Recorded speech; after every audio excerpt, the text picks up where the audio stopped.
What's up? What's going on, you guys? It's your boy Earl Shatter, and in today's video, we're going to be discussing the best class setup for the SWAT RFT assault rifle in Call of Duty Black Ops 4.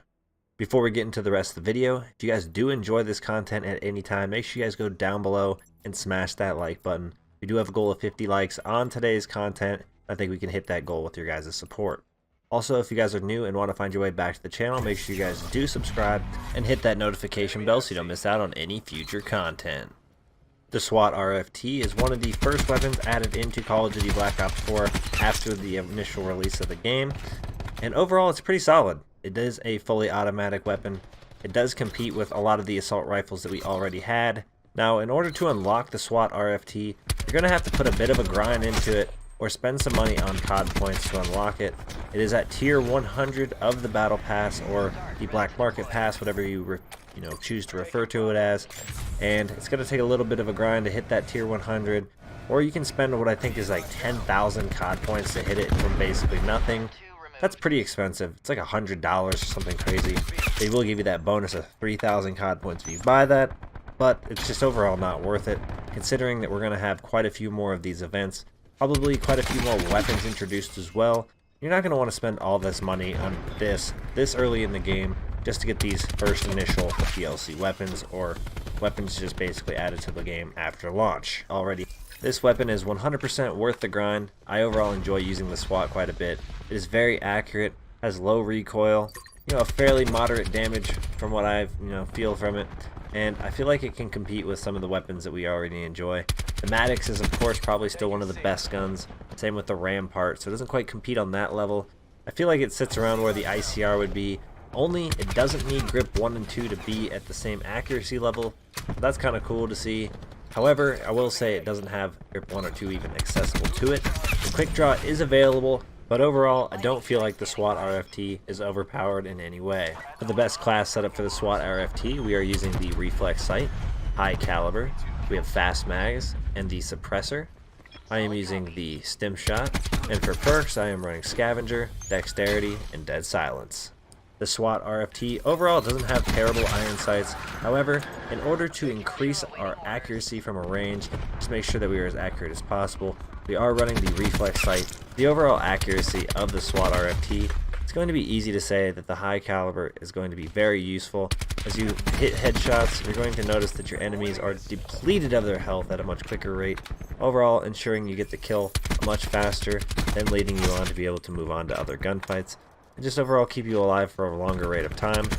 Getting headshots with this weapon is typically not too hard. Like I said, it is fairly accurate, and you're going to get quite a few of them. We are also using the suppressor, which is actually the last attachment that you unlock for the SWAT. The suppressor is overall going to keep you off the minimap, keep you silent, and of course allow you to flank your enemies without them having any idea that you're coming, and that's where it typically does its best work for me. The only thing affected by the suppressor itself is the range, and this weapon has really nice accuracy, so I feel like hitting the extra bullets isn't that big of a deal. The last and final attachment that we have on the SWAT RFT is going to be the fast mags. This is going to be extremely useful on this gun, as it is an assault rifle, so typically after getting a few kills, there's a few more coming, or if you just need to quickly get out there and shoot some more enemies overall, getting those quick reloads in is going to help you do that the most effective, especially if you get yourself in a position where maybe you're near the spawn, you get a couple of kills, find that 3 or 4 people are going to end up pushing you. It's easy to get back up, get that reload in, run out, push, shoot as many people as possible, get into a nice cover, reload again. Just take on as many enemies as possible, as frequently as possible, without having to spend a whole lot of time reloading or getting caught off guard in the middle of a reload and getting taken off your streak. I will throw it out there, those of you that would prefer to use the extended mags on this weapon, that is absolutely okay as well. It is going to typically result in a slower reload time, however you're going to be able to take out quite a few enemies before having to do so, making it obviously not too big of a deal, as you know you're not going to be reloading as often. For gear, I typically only use the stim shot or ComSec device, but it is up to you guys. You guys are welcome to choose whatever you want, as it's not typically too game changing to the class setup if you do change what gear is on the class. Also for the perks, I always run scavenger, as I don't usually end up using crash. I use dexterity to overall help me with my mobility, whether it be mantling quicker or sliding further.